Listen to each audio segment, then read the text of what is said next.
All right, we are going to show you one or two ways to work on this. We will show you more as we go, but this is going to be probably one of the simplest things that I do.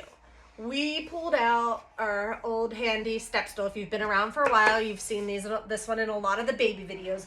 This is going to be too high for most of your kids, but it's what we've got.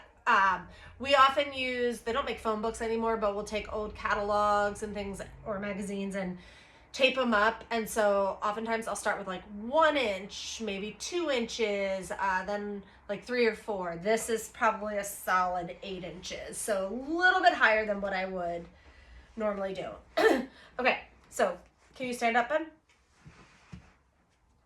Okay, so so he prefers to shift to his right because his left is overactive. So I am going to put his right up here. So this is a modified single leg stance. And what it's forcing him to do is shift his weight over to this side. I will often find an activity to play with the child. Depending on the child, we might play catch. I might have them doing something that has a lot of pieces in it, like a puzzle or a shape sorter, things like that, to just encourage this. I might, if this was a little lower, I might work on some squatting as well to get some movement. And so I might put a toy down and I would skew it to his left side a little bit. Can you pick that up, bud? Bend your knee. Nice work. So can you move this foot in a little bit closer to the bench? Okay. So also, I don't know if you can see, but his foot is posterior right now. So I'm gonna shift you up, but I want your foot right there. There we go. Okay. So he was in a little bit more of a tandem stance.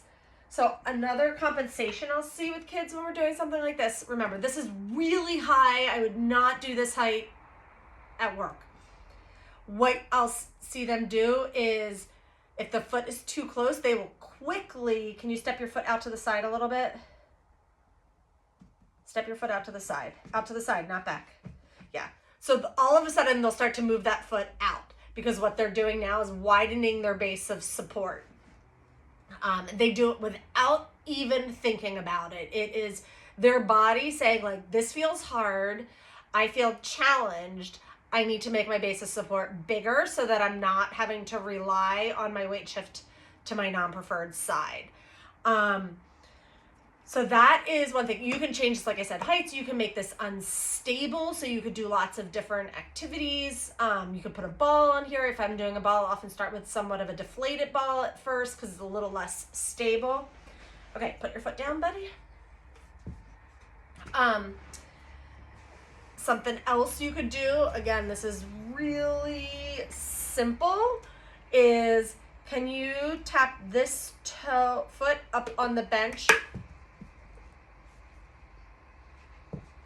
Hold on, wait. Okay. Keep this foot here. I want you to tap your toe up and back down 10 times. So again, making it a little bit more dynamic. I'm not counting. I'm really bad at counting, but you can see he's like twisted some to make it a little bit easier. Keep your hips this way. He's trying to lock. So by opening up here, he's locking out in this hip a little bit. So similar to how we saw that compensation in the other video that we did. So can you look out the window while you tap your foot? Our window is over here. Go ahead and now tap your foot. This foot while you're looking out the window. Can you tap the J? There you go. So I brought the J in a little bit closer. So again, trying to narrow that base of support, decrease the compensations at the hip.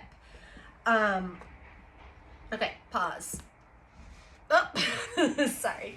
All right, so that's one simple thing. There are so many variations. You could do sit to stands with the foot elevated, so many to play off of with just this basic exercise.